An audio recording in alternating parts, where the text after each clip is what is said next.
कहूंगा कि लेटेस्ट जो गैंग्स ऑफ वासेपुर है, अगर कोई फिल्म मेकिंग में आना चाहता है, उसको ध्यान से देख ले और उसके पीछे की कहानियों की रिसर्च कर ले, तो वो अपने आप में एक यूनिवर्सिटी है। You guys haven't seen the making of Wasipur. It's amazing, and the book also is completely worth the read. Wasipur making is quite something. सिर्फ एक इंसान को पता था, वो थे वो सज्जन वहाँ पे मिस्टर उसको भी नहीं पता था यार। क्या है ना कि आप जब जर्नी पे निकलते हो ना, आपको थोड़ी ना मालूम आप कहाँ रुकने वाले हो। तो मुझे तो फिल्म बनाते बनाते पता चलता मैं क्या बना रहा हूँ। So that's why I say कि Gangs of Wasseypur was like my film school. कहानी की शुरुआत अनुराग से नहीं बल्कि जीशान कादरी से होती। फिल्म तो लिखी गई वो जीशान की वजह से। उसमें एक फिल्म देखी सिटी ऑफ गॉड। अच्छा। मैंने बोला ये तो मेरा गांव तो इससे खतरनाक है। के बाद वो कहानी दिमाग में आई कि यार वासेपुर लिखता हूँ। वासेपुर लिखने के बाद सबसे पहले मैंने हंसल सर को ट्राई किया था। तो हंसल मेहता ने आने जाने के बाद उन्होंने बोला कि यार मुझे प्रोड्यूसर्स नहीं मिल रहे, तुम कहीं और देख लो। तो मैंने बोला सर मैं भी वही सोच रहा था, मुझे ऐसा लगता था कि इसको वही बना सकते हैं जिन्होंने ब्लैक फ्राइडे बनाई थी। सर का एक तेज थी पृथ्वी में हो रहा था। मैंने टाइम वाइम देख लिया, नोट कर लिया, फोटो खींचा, लेके चला गया। मैंने कहा यहीं पकड़ेंगे सर को। कल्कि ने प्ले लिखा था और वो प्ले प्रोड्यूस किया था मैंने। So that's when Sachin Ladia and Akhilesh, they were like hanging around, constantly looking at me. पहले दो दोस्त आए, उन्होंने मेरे को Bihar based city of God सुनाई। मैंने कहा मैं शक्ल पे क्या लिखा है मेरे। They got very offended with it. What happened was next day he came to me with lots of these newspaper cuttings and he started showing it to me. I started reading it. What he had done was he had taken City of God as a template and picked up real incidents to fit that template. तो फिर वो जब मैंने अखबार की cuttings पढ़ी, मैं कहा ये सब जो बाकी सब ये सच में है। उसने कहा हाँ।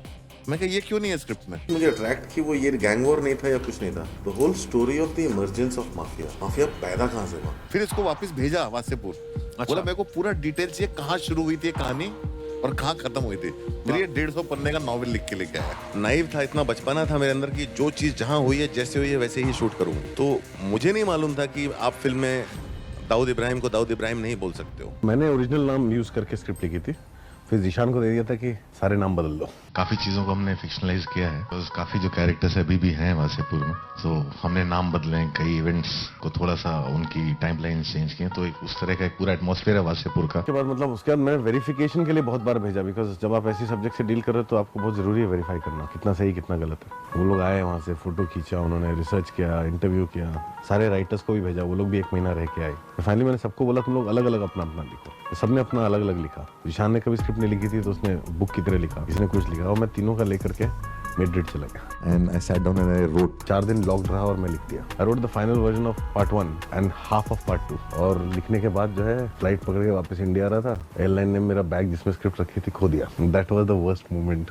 Of my life. 2 days I stayed at the airport till they found my bag. अब स्क्रिप्ट कंप्लीट होने के बाद में बात आती है नैरेटिव की, कि किस तरीके से आप अपनी कहानी को कहना चाहते हो। एंड नैरेटिव की अप्रोच के लिए उन्होंने कई सारी फॉरेन फिल्म्स के रेफरेंस को लिए, जिसमें से कुछ फिल्में आती है जो एक पूरे के पूरी टाइम पीरियड को दिखाती है, जैसे हैमत, जिसका टाइम लेंथ था 59 आवर्स, जहां एक जर्मन का पूरा टाइम पीरियड दिखाते हैं 1840 से 2000 तक। दूसरी फिल्म आती है बर्लिन अलेक्जेंडरप्लात्ज, जो 15 आवर की एक मिनी सीरीज है। एंड देन आती है Italian film the best of youth. Best of Youth was a 6-hour movie. And there was also 1000 Steps, another Italian movie. What these movies did was they picked up a story of a place and they tied it with the changing social political narrative of the country over the years. My thing was, I said, okay, fine, this film is set in Jharkhand, in Bihar, which wasn't Jharkhand then. But through those changes, we also see the changing political narrative of the country. मतलब 5.5 घंटे में एक पूरा माहौल बनता है। इसके through मैं ये भी कर पाया कि क्राइम कैसे चेंज हुआ। मेरा पर्पस वो था कि पहले हाँ कोयला चोरी होती थी, फिर लोहे में गए, लोहे से यहाँ आए, ऑक्शन में कैसे घुसे, वहाँ पे कैसे करते थे। बूथ कैप्चरिंग भी देखना है, बूथ कैप्चरिंग का एक्चुअल प्रोसेस देखना था, ऑक्शन में कैसे माफिया चीजें मैनिपुलेट करता है वो देखूंगा, क्योंकि सिनेमा मैंने ये सब देखा नहीं है। तो एक कहानी फैक्ट बेसिस पे हम लोग ने बुनना शुरू की, ये सब चीजें थोड़ा सा एक्सप्लोर करने की। साइकिल का पाइप नहीं बन पाएगा, साइकिल का पाइप कमजोर होता है और फट के फ्लावर हो जाएगा। फट के फ्लावर हो जाएगा। So I got Manoj Bajpayee's number. I made a call to him. I said, sir, एक स्क्रिप्ट है, सुनोगे? बोलते हाँ बिल्कुल सुनूंगा यार। और रात के 11:30 बज रहे थे। रेड वाइन है तेरे पास? मैं आजकल सिर्फ रेड वाइन पीता हूँ। मनोज ने बैठा, स्क्रिप्ट सुना, स्क्रिप्ट खत्म होने तक पूरा टल्ले हो गए थे। मनोज ने एक ही चीज बोली, ये कैरेक्टर का नाम सरदार खान रख सकते हैं?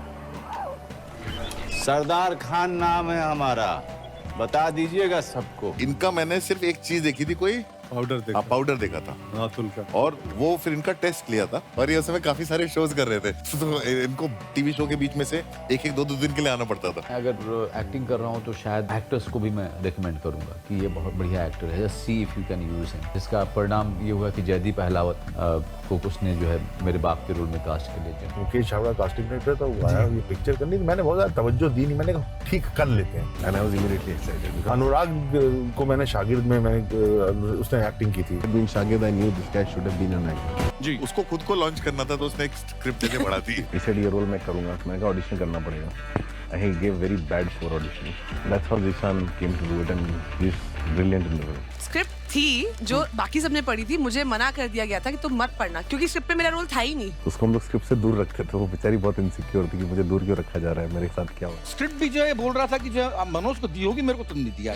किसी को भी स्क्रिप्ट मिली नहीं थी, इसीलिए किसी को भी नहीं पता था कि वो क्या कर रहे हैं। चोरी करके किसी एडी को पटाके पढ़ ली तो मेरा सर को मत बताना, मैंने कहा नहीं बताऊंगी। तो उसमें लिखा था Faisal and Mausina go to the market, why they go, what they do, कुछ नहीं लिखा था। तो मैंने बोला सर इसमें मैं हूँ ना। मुझे याद है एक दो बार बोले थे कि पढ़ लिए हो सीन, बोला आप फाड़ के फेंक दो सीन, तो आपको जैसे करना है करो। सबके ऋचा चड्डा के नोट्स मैंने पहले दिन ही फाड़ दिए थे, वो नोट्स बना के लेके आई थी, सब फाड़ के फेंक दिया। मैंने कहा जैसे अभी वैसे रहे। तो अनुराग का क्या है कि बहुत सारे सीन लिखता नहीं, वो सीधा लिख देता था कि टू बी इम्प्रोवाइज्ड बाय बाजू भाई, बस हो गया। तो स्क्रिप्ट देखा मैंने, कहीं कुछ है ही नहीं। एक तो इतने साल बाद याद किया और तो कोई कुछ है ही नहीं इसमें। So those are the things I do because I know what I'm going to do with it. It's difficult for me to explain to the actor. And I didn't want them to prepare too much because मैं बोल दिया कुछ और वहाँ पे नहीं हुआ तो वो बोलेंगे अरे वो था क्या हुआ, कहाँ गया। ये अनुराग कश्यप का मास्टर प्लान था, जहां वो हर सीन एक्टर की जिंदगी से निकालकर मूवी के अंदर डाल रहे थे, जिसे हम इम्प्रोवाइजेशन कहते हैं। इम्प्रोवाइज किया और अनुराग ने इम्प्रोवाइजेशन मन रोका नहीं, उसने हमेशा करने दिया। सीन में सोल तभी आता है अगर एक्टर्स अलाइव हो, और एक्टर्स तभी अलाइव होते हैं जब वो रटे हुए नहीं होते। अनुराग में कमाल की ईमानदारी है, जहां उसको लगता है कि मैं जो लिखूंगा ये आदमी जब ये कैरेक्टर में है तो ये ज्यादा अच्छे ढंग से इसको लेके आ पाएगा। वो एक्टर्स को मैं एक पॉइंट के बाद एलिमेंट्स देके छोड़ देता हूँ, एक्टर्स अपने आप करते हैं। मैं कभी किसी एक्टर को ये नहीं बताता कैसे एक्टिंग। मैं अनुराग को ना उस पॉइंट से देखता हूँ कि एक्टर को बड़ी छूट देते हैं। जिस एक्टर पे ट्रस्ट करेगा ना, मतलब उनका हो गया ट्रस्ट, उसको बहुत वो छूट दे देंगे, करो तुम। अनुराग कश्यप की दो स्टेप है, पहली है वर्कशॉप जहां से वो कहानी लाते हैं, एंड दूसरी है ऑन लोकेशन। अगर वहां जाकर कोई कहानी आ गई तो उसे वो फिल्म में डाल देंगे। वो जो सीन था वर्कशॉप में, हम लोगों ने बताया था कि लोग अपने अपने बारे में बता रहे थे, हर एक्टर अपने बारे में रियल इंसिडेंट बता रहा था। इन लोगों ने मुझे छुपा दिया वहाँ कि आप मत देखो ऑडिशन, आप पीछे ही रहो। तो मैं वहाँ खड़ा होकर देख रहा था। मुकेश ने कहा कपड़े धो, कपड़े धो, तो वो कपड़े धोने लगी नीचे बैठ के। बीच में कहा पता नहीं इसको क्या ख्याल है, इसने कहा कि कुछ कुछ कुछ, फिर मैं चला गया। और उसके बाद जो भी आपने फिल्म में देखा एग्जैक्टली वही हुआ था जो हमने ऑडिशन में किया था। फिर अनुराग ने उसको सीन में रख लिया। जो तुमसे ना हो पाएगा, हाँ। वो भी इम्प्रोवाइज था। वो भी इम्प्रोवाइज Really? था, स्क्रिप्ट में नहीं था वो। अनुराग उस तरह की छूट और उस तरह की आज़ादी देता रहता है। तो ये पूरा सीन जो है, पूरा सीन जहाँ से लगता है कि गोली लगी उसको, बेटे को, वहाँ से लेकर के ठीक कहाँ है, ठीक कहाँ है, वो बोले जा रहा है कि ठीक हूँ। फर्स्ट पार्ट में जो सीन है जिसमें मैं मोहसिना के हाथ पे हाथ रखता हूँ, दिल्ली में जब मैं था तो एक लड़की को ले गया था, काफ़ी मिन्नतें करने के बाद कि चलना साथ में, तो ले गया उसको। इधर उधर देखा कोई नहीं दिख रहा तो हाथ रख दिया उसके हाथ पे। तो उसने बोला कि इससे अच्छा थोड़ी लगता है, आपको परमिशन लेनी चाहिए ना। तो मुझे लगा हाँ बात तो सही कह रही है बिल्कुल ये, मैं वाकई मैंने गलत किया। तो मुझे रोना आ गया और मैं उठा वहाँ से जाने लगा तो उसने हाथ पकड़ के बैठाया मुझे, बोली हाँ पूछ के रखिए हाथ, कोई मना थोड़ी है। ये सीन फिर रखा गया फिल्म में। वो है कि जब मैं गाड़ी में बैठा हूँ अपने बेटे के साथ और एक मेरा एसोसिएट के साथ, वो तार वार में जमीन को मेरे घेर लिया है मनोज वाजपेयी के कैरेक्टर ने। तो मैं बोलता हूँ कि तार में डाल के पतंग न उड़ाई ना मैंने, तो ये इम्प्रोवाइज कर दिया था। तो जीशान के अंदर काफी सलमान खान शूट चल रही थी और जीशान जो है डायलॉग बोल रहे थे। मैं कहा ये डायलॉग फिल्मी क्यों लग रहा है? नवाज के कान में बोला सर एक जोर से दे दो। तन्न हो गया उसके चेहरे पे, रिएक्शन रियल है, एकदम नेचुरल डायलॉग्स बोले। इतना प्रिपेयर करके आता है, ट्रिक है कि इसको लास्ट वर्ड पे एक झटका देना। चेज ही नहीं था पिक्चर में, ना चेज था ना गाना था। स्क्रिप्ट में ऐसा नहीं लिखा, वो गया गन से शूट करना है, धमकी दे रहा, बुलेट खत्म हो गया, सीधा ही बुलेट खत्म हो गई। इसको लगा तीसरी बार ना पड़ जाए, मैं कट नहीं बोल रहा हूँ, बंदूक अटक गई। वो करता रहा, भूल गया उसको क्या कहा गया था। राजकुमार को कोई समझ नहीं आया क्या करे, तो राजकुमार ने पीछे भागा, रास्ता बताया यहाँ से आएंगे, ये ऐसे भागेंगे। इसको जहाँ से जाना था वहां से नहीं गया, दोनों अलग डायरेक्शन से गए, वापस आके क्रॉस भी एक दूसरे को क्रॉस के। मैंने कहा ये तो सिचुएशन है, ये तो कोई लिख नहीं सकता। हमने कहा ये सीन तो एक्चुअली यहाँ खत्म होने वाला था। मैं श्लोक को बुलाया, मैं श्लोक देख हमारा शेड्यूल तो फिक्स है, तो रोज दोपहर को जब कैमरा खाली होगा ना 2 घंटे के लिए जाएगा तो क्या है, मैंने कहा ट्रैफिक जैम में चेस, फिर उसके बाद गाना बना, उसके बाद गाना और हम 10 लोगों के क्रू के साथ जाते थे और वो चेस सीक्वेंस शूट करते थे। तो उसमें ट्रैफिक करना है तो अपनी गाड़ियां भिड़ा देते थे, कैमरा कहीं चढ़ाया हुआ है लोगों को पता नहीं है, जैसी शॉट मिल गया हम बोलते थे चल गाड़ी निकाल लो। The idea of the song came from this boy who's dancing. He's a spot boy. He's a Mithun Chakravarti fan. He came to Bombay to become an actor like Mithun Chakravarti. और फिर ये गाना जो है कसम पैदा करने वाले की, the song says what Manoj Bajpayee wants to say. So we got the idea of the song. हमने फिर पोस्टर बनवाया, लगवाया। तो अगर ये सेट पे स्पॉट नहीं होता तो ये गाना ऐसा नहीं होता। और जो डायलॉग से हजरात हजार हजार वो ओरिजिनल है, ये वहाँ हुआ था, ये बोला गया था। हजरात हजरात हजरात, तो पूरे इलाके में इतना बम मारेंगे कि इलाका धुआं धुआं हो जाएगा। रामाधीर सिंह के पूरे खानदान से सेंसर बेस्या का नाच नचाएंगे। उसको इतना मजा आने लगा कि पूरे दिन इसी की शूटिंग कराई उसने। तो क्या करूँगा कहाँ से आया था? स्नेहा ने जिब्रिश में डब किया था फिल्म। तो कैंगंगा मुझे था ना, उससे आया कह के लूंगा, मैंने वो स्क्रिप्ट में डाला डायलॉग में, उसके बाद कह के लूंगा डायलॉग्स में आया। पीयूष भाई को बोला गया, पीयूष भाई बोले ये क्या लाइन है? मैं क्या घटिया, मैंने कहा इतने गंदे गंदे गाने लिखवा रहा है तू मुझसे। सिचुएशन बताएगी, फिर डायलॉग में डाला गया, मारेंगे नहीं साले को, कह के ले गया। पहला पार्ट खत्म होता उस लाइन से, वो लाइन गोली नहीं मारेंगे साले को, कह के लेंगे उसकी। डिड यू नो यहाँ गलती से गन के ऊपर टायर चढ़ गया था, जिसे बाद में रखा भी गया और सीजीआई की मदद से यहाँ फायर को भी क्रिएट कर दिया। जिस तरह से स्नेहा ने कंपोज किया, उसने तुरंत काम शुरू कर दिया। तो work on music actually started 2.5 years ago, 3 years ago. Sneha की खासियत ये है कि फिल्म में जहाँ का प्लॉट होता है ना, ये वहाँ की मिट्टी से म्यूजिक निकालती हैं। She traveled for 3 years, recording people, singing songs, this that. बहुत दूर दूर तक देश परदेश कॉन्टिनेंट तक बदल के गाने ढूंढे गए हैं। And she first trip she took was to Trinidad. And Trinidad and Tobago पे मैं ऑलरेडी रिसर्च कर रही थी, बिकॉज मेरे को बेसिकली चटनी म्यूजिक मैं थोड़ा सुन चुकी थी और मुझे बहुत मज़ा आ रहा था सुनने में। बहुत सारे लोग जब माइग्रेट हुए थे 1836 में, जो यूपी बिहार से लोग स्लेव्स बन के गए थे, और वो गाने वहाँ सरप्राइजिंगली सरवाइव किए हैं। और स्नेहा ने गाने की खोज में ट्रिनिडाड एंड टोबैगो तक गई, वेस्ट इंडीज तक, और वेस्ट इंडीज में जाके उसने 1.5 महीना बिताया। वहाँ उसने म्यूजिक ट्रेस किया, उस तरह के लोगों को ट्रेस किया, उन गानों को ट्रेस किया। बिहारी इंस्ट्रूमेंट्स हैं जो यहाँ पर एग्जिस्टेंस ही नहीं है, वो वहाँ पर अभी भी यूज होते हैं और अच्छे खासे यूज होते हैं। इंडियन म्यूजिक, इंडियन कल्चर इसे संभाल के रखते हैं। और हंटर से ये सब वहाँ से आया। And she went there and she started working on it. I said I want music that's rooted, that's fresh, yet contemporary. मेरा एग्जैक्टली यही ब्रीफ था अनुराग सर से कि बेसिकली मुझे सिर्फ अलग अलग आवाज़ें चाहिए। स्टूडियो के पास में एक मंदिर था, वहाँ से जो भी औरतें गा रही थी उनको पकड़ के स्टूडियो में ला रहे थे, लेकिन वो ट्रेंड बिल्कुल नहीं थी। वो गाते समय कभी उनकी बैंगल्स का आवाज़ ज़्यादा आ रहा था, तो कभी 3 voices of rickshaw wallahs in Mumbai that I recorded. ये भी निकालो, इतनी गर्मी क्यों कर रखी है? छोड़ दीजिए, हमारा ठीक है। हेलो। वैसे बिहार में कहने का तरीका होता है, चवन्नी को चवन्निया, बटन को बटनिया, तो वुमन को वुमनिया। It just seem all right and seem perfect. हमारे यहाँ नॉर्थ इंडिया में जहाँ मैं बड़ा हुआ हूँ, जब औरतें बैठ के गाना गाती थी और वो गानों में सब कुछ होता था जो आज सेंसर बोलता हमारे हिंदुस्तान में नहीं होता है। तार बिजली से पतले हमारे पिया, ये वाली जो लाइन है, जो शादियों में फोक सॉन्ग गाते हैं, उसमें ये इस तरह का फॉर्मेट होता है जिसमें औरत अपने फैमिली मेंबर्स को शिकायत कर रही है कि मेरे पति पतले हो गए। Then Varun took a political tilt in the song. पहली बात तो बता दें, इतने सारे ये स्टैंड अप कॉमिक है वरुण ग्रोवर। इस फिल्म के काफी सारे गाने पीयूष मिश्रा और वरुण जी ने लिखे हैं। तो फिर हमने सोचा कि हमारे पिया जो हैं, जो पतले से हैं, उसको अगर हम बिहार मान लें, क्योंकि फिल्म भी बिहार में सेट है। बहुत लोगों को हमने दुहाई भी दी है, इसमें बड़े बड़े नेताओं को डायरेक्ट नाम नहीं लिए हैं। Who's was the first song that I made for the film because Varun Grover से जब मुझे अनुराग ने मिलाया था। तो ये गाना फिल्म में एक्चुअली उस दौर में आता है जहाँ पे इंडिया में इमरजेंसी खत्म हुई है अभी और एक नई सरकार आई है, और वो सरकार से भी लोग डिसिल्यूजन्ड हैं।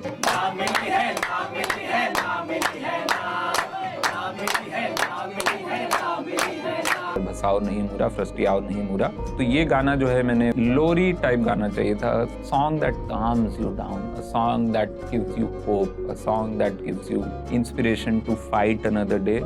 फिल्म के कॉन्टेक्स्ट में वो फैजल की बीवी जो है वो उसको सुनाती है। जिया हो बिहार के मतलब तो ये असल में ये लाइन आई, स्नेहा गई वहाँ बिहार में गई थी और वहाँ रात को जो मुकाबले होते हैं, कजरी मुकाबला रात भर चलता है, तो उसमें एक ग्रुप था बच्चों का जिनकी वार्म अप के लिए वो सिर्फ एक ही लाइन गा रहे थे। सो वरुण जो है उनको दिया गया और उन्होंने जो लिखा है गाना, तेरे पुरखे जिए अंधेरा और तूने जना उजाला, उस किरदार की शान में था, लेकिन वो था एक बिहार की शान में गाना। हर तनी नाच गाई के सबके मन बहलावा रे भैया। Then she kind of used dubstep and she used all sorts of modern things to just make it sound so eclectic. It was just incredible. We had no money to make movies. And because we had no money to make movies, we never got what we wanted. We had no money to build sets. We had no money to get properties. So properties we brought from our own homes. जितना बड़ा scale है उतना ही कम budget था, तो इतने बड़े scale पे इतने बजट में शूट करना है तो I need a lot of help from people who know me and trust me. Trip पे जब जय मेहता और सब लोग गए थे, उन लौट के आते उन्होंने कहा सर वहाँ शूटिंग तो नहीं हो पाएगी। तो लिखते समय ही मेरे दिमाग में वो सब जगहें थी जहाँ मैं बड़ा हुआ हूँ, तो मेरी रेकी तो बचपन से चली आ रही है। वासेपुर के लोकेशन के आधी लोकेशन तो वो है जहाँ अनुराग कश्यप का बचपन गुजरा है। फिल्म हम उन जगहों में शूट हुई जहाँ मैं बड़ा हुआ, तो मेरे को बस मैंने कहा कि वहाँ जाओ जहाँ हम लोग रहते थे, हमारा पुराना घर ताशकंद कॉलोनी में। And they went there and shot it and we got it. I remember the ash mountain in Anpara, जहाँ पे हम लोग खेले हैं बचपन में। इसलिए मुझे लगा कि ओबरा, अनपरा, बनारस ये सब जगह मेरी देखी हुई हैं, तो इसलिए हम लोग जो है बार बार, बिकॉज वो सब जगह बड़ा हुआ, मैं रोज मेरे घर से वो पुल देखता था जिसपे सरदार और जमील खान चलते हुए आ रहे हैं। और पूरा नॉर्थ इंडिया कवर किया था शूटिंग में हम लोग ने। पूरा सोनभद्र, यूपी, बनारस, रांची, पटना, धनबाद। पहली थी ओबरा जहाँ पे उन्होंने 70s का धनबाद को दिखाया था, अराउरा जहाँ पे उन्होंने वासेपुर एंड कुरैशी मोहल्ला दिखाया था, एंड देन चुनार जहाँ पे उन्होंने फैजल का घर दिखाया था यानी कि Pathan side, and in last Banaras जहाँ पे आपको भीड़ भाड़ देखने को मिलती है, और थोड़ी बहुत लोकेशन पटना की भी उन्होंने यूज की। एक टाइम जोन है 40s टू अर्ली 50s, 51, 52, एक टाइम जोन है 70s और तीसरा टाइम जोन है जो कंटेम्प्रेरी है। वासेपुर की हिस्ट्री भी 3 टाइम जोन में, पहले गाँव है धनबाद के बाहर, धनबाद से होता है, फिर धनबाद के बीच में आ जाता है। तो उस तरह से हम लोगों ने टाइम जोन डिवाइड करके, ताकि साइमल्टेनियसली फिल्म के साथ साथ लैंडस्केप का भी ग्रोथ दिखे, डेवलपमेंट सडनली चालू होता है। हम लोग ने एक्चुअली वैसे शॉट्स लिए जब रामाधीर बात कर रहा है अपने मेंटोर से, and he is talking what you can see the bridge, और that was a fully built bridge. हमने शूट करके उसको तोड़ दिया सीजी में, ताकि वो लगे कि वो ब्रिज जो है बन रहा है, there is a development that's going on. The whole idea of time zone. Time zone को बताने के लिए लोकेशन ही नहीं, कैरेक्टर का भी यूज किया गया है, जैसे उसकी मुस्टैच, उसका वेट, और साथ ही साथ टेक्नोलॉजी जो बताती है कि समय आगे बढ़ रहा है। बंद करो ना। कौन रखा है यहाँ कटोरी, चम्मच, गिलास? अच्छा भैया जी ने बोला है ये क्या है? पेजर। अब अगर मैं थोड़ा सा टेक्निकल जाऊं तो टाइम जोन को दिखाने में कैमरे का भी बहुत बड़ा योगदान रहा है, जिसमें सबसे पहले आता है सिनेमा स्कोप जो 50s में आया था, और इसका काम होता है स्क्रीन को बहुत ही ज्यादा वाइड दिखाना। एंड वही वाइड स्क्रीन आपको शाहिद खान की पूरी जिंदगी में देखने को मिलता है कि उसकी फ्रेम इतनी बड़ी नजर आती है कि आसपास में जो कुछ होता है वो सब कुछ कैप्चर कर लेता है। एंड उसके बाद आया सुपर 35 जो थोड़ा सा नैरो है। कंपैरिजन के लिए ये 2 सीन, एक सिनेमा स्कोप और दूसरा सुपर 35, जिसमें आपको चेंज नजर आ रहा होगा। I realized I was watching National Geographic and I was like, you know what, who is stopping me to shoot in the entire city if I don't disturb anyone? वहाँ इतनी guerrilla shoot होती थी। हमने rules पढ़े, we don't put camera जमीन पे उतारा तो आपको पैसे देने पड़ते हैं, परमिशन लेनी पड़ती है। अगर कैमरा जमीन पे नहीं उतारा तो आप जो चाहे करो। Started shooting with long lenses. In the beginning we made mistakes, like we would go too high and all shots were like this. So we started going away from people and probably a floor above, first floor. So it almost looked like eye level. We would put cameras in vans and open the shutter and shoot. Real chaat की दुकान है वो गदौलिया में, हम लोग scene कर रहे हैं और ये कैमरा ऊपर छुपा दिए हैं, बोले कैमरा किधर, बोले तुम लोग जाओ सीन करो। तो हमारे आसपास रियल लोग खा रहे हैं चाट। अच्छा, जो चाट खाने वाला सीन, अच्छा। और एक और एक्टर था, हम तीनों सीन कर रहे हैं, उनको बाजू वाले को पता नहीं है कि मेरे पास में शूटिंग चल रही है। अनुराग कश्यप की फिल्म हो और कोई जेल ना जाए यूनिट का बंदा। मुझे श्लोक Sharma who was the second unit director was arrested thrice for going in there and taking shots that were illegal. All the stealing coal shots, it's all real things happening. फिर हमें बताना पड़ा हमने क्या कर रहे हैं क्या नहीं कर रहे हैं, परमिशन दिखानी पड़ी, फिर छोड़ा गया। One person got slapped by the gunda. Why are you taking a shot? Are you from a news channel? बहुत मुश्किल था, बाप रे बाप। वो रियल जगह था, रियल लोकेशन भी रियल थी। Shoot in a real slaughterhouse. We went to Allahabad to shoot that slaughterhouse scene. The amount of crowd that was there was unbelievable. We had to shoot it like that. खैर उससे भी ज्यादा विभत्स जब अंदर पहुंचे, जब आप नज़ारा देखा कि वो मैनुअल ऐसे को मैनुअली मार रहे थे वो लोग, और मुझे भी वो करना था। विपिन शर्मा जी तो ऐसे थे कि वो एक सीन होता, एक टेक होता, और उसके बाद जैसे ही कट होता वो यहाँ साइड में उल्टी करते, पानी पीते, फिर अगले कट के लिए तैयार होते। खुद बैठ गए बाहर मॉनिटर लेके, हमें एक्टरों को घुसा दिया और रवि सर कैमरा लेके। And it was horrific. None of us could really walk in or out, everything. The stepping on them, it was quite horrific. When I see action sequences in the movie, like suppose Sardar stabbing the Pehlwan, there's always one man hitting, and then you cut to the stab, then the man pulls out, then hitting, then stab. Cut नहीं होगा, किसने चाकू मारा तो cut हुआ तो चाकू निकला। Even narrative cut, it just leaves you with an impact. It gives you the feeling, okay, somebody has been stabbed, somebody has been shot. जैसे हिंदी फिल्मों में होता है। It does not create that violence, sense of violence. It does not create that fear, which I wanted to create. I wanted to do the action sequences in long single takes. Violence single shot में shoot करेंगे। There was a lot of R&D done on that, where we picked up single takes from lots of films and how did they do it, tried to find making of it. Violence मैंने इस तरह से जानबूझ के shoot किया था। Picture के पहले हमारा डिस्कशन सिर्फ एक्शन सीन के ऊपर हुआ था। Idea for that single take was to stay with the character. Camera जो है उसको फॉलो करेगा। Rather than following a character, state of mind, staying with it and feeling that tension. Single take, stab करना और blood निकलना simultaneously was difficult because knife तो was that fake knife that goes in. कोई उसमें VFX का काम नहीं, कुछ नहीं, लाइव शॉट है एक ही शॉट में। जिस स्वेटर है उसके नीचे छोटे छोटे प्लास्टिक के फुग्गे क्यूब भर के ब्लड के वो 3-4 जगह पे चिटकाए थे, पर उसमें से खून कैसे निकले? The actor was given a ring, इसमें एक पिन वेल्ड किया हुआ था, so every time he would be stabbed, he would burst the balloon like that. नहीं, वायलेंस एग्जैजरेटेड है पिक्चर में, ये मैं बिल्कुल मानूंगा, ये मैं मतलब इसे डिनाई नहीं करूंगा, और ये जानबूझ के। तो दोनों को हमें बैठा दिया गया, दोस्त को और पीछे कैमरा, दोनों हम बैठे हुए ऐसे। अब उसमें टेक्निकलिटी इतनी ज्यादा थी कि अब नीचे जो है ना वो एक बिस्लरी की बोतल में ब्लड डाल दिया था। टाइमिंग थी उसकी कि मेरा हाथ ऐसे जाता है काटते हुए, एक पिचकारी वो ब्लड आता है ऊपर, उसको गले को कितने फोर्स से काटना है। हाँ, तो ये जो हड्डी होती है पीछे की, ये तब जाके टूटती है, तो बहुत ही स्ट्रांगली मारना पड़ता है। पीछे गिर गया, यहाँ पे सर होगा, पीछे एक आदमी दे देगा, उसी शॉट में यहाँ पे होगा, ये देना यहाँ से ऐसा उठेगा, एक ही शॉट में होगा तो इफेक्टिव होगा। सेट पे पहुंचा तो मालूम चला कुछ 9 मिनट लंबा टेक है, उस दुकान पे उतरने से लेके और एक घर तक जाने का, और कुछ मुझे लगता है 100 मीटर से ऊपर की गली थी, वो पूरा ट्रैकिंग 100 मीटर के आसपास का था कि जाना है, गलियों में मुड़ते उड़ते। राम कौशल जी who just discovered this whole system of how to show bomb blast. तो एक वो भी दबाव था और एक ही टेक होना है, तो उसका दूसरा टेक करना है नहीं, तो पूरी रात मुझे लगता है कि 4:30 बजे तक तैयारियां चली थी। पूरी टीम ने, हम लोगों ने वो सब लगाना शुरू कर दिया था, रिग करना शुरू कर दिया था, पूरे घर के अंदर इतने इफेक्ट्स थे। So he was trying to say, sir, can we get 3-4 houses and all the village volunteered. मेरे घर में भी एक बॉम्ब लगा। तो उसमें बहुत सारे इफेक्ट थे, वो 1000 राउंड के ऊपर गोलियां चलनी थी, 15-20 बम उड़ने थे। It needed a lot of planning, तो उसमें कितने सारे इफेक्ट डालने हैं घर के अंदर में, और उतनी फेक वॉल्स लगानी, ये सब प्रेपरेशन टाइम ही कुछ 4-5 घंटा था। श्याम जी, मतलब श्याम कौशल जी, उनकी एक्शन टीम, क्योंकि उनको टाइम पे ब्लास्ट करने हैं और 1-2 नहीं 1000 राउंड चलने हैं, बम फूटने हैं, दरवाजे को उड़ने हैं, तो बहुत सारी चीज़ें थी और पूरी यूनिट का इन्वॉल्वमेंट था सिर्फ उस एक टेक पे था। यार ये 9 मिनट ज़िंदगी के हमारे बहुत अहम 9 मिनट थे। 4:30 बजे आई थिंक गोल हुआ होगा, और पहले टेक में एक टीवी सेट पे प्रॉब्लम आ गई, तो वहीं कट हो गया और सबने चिल्लाया आगे के सारे लोगों को, कट कट कट कट, नहीं तो पता चला कि अगर कट ना हो तो सब एक्टिव रहेंगे और चालू हो जाएंगे। सब जगह हल्ला, नहीं कट कट, यहीं से फिर से वापस करो। 4:45 में हमने रोल किया और मुझे तब तक वो हुजूम खत्म हुआ, और ख़त्म होते ऐसा लग रहा था जैसे एक सोई हुई बस्ती में सुबह को 5 बजे कौन सा आतंकी हमला हो गया। That was perfect take, और जो पूरा एक सिंगल शॉट है। It was not written like that in the script, but the location supported us that way, very simply to do that.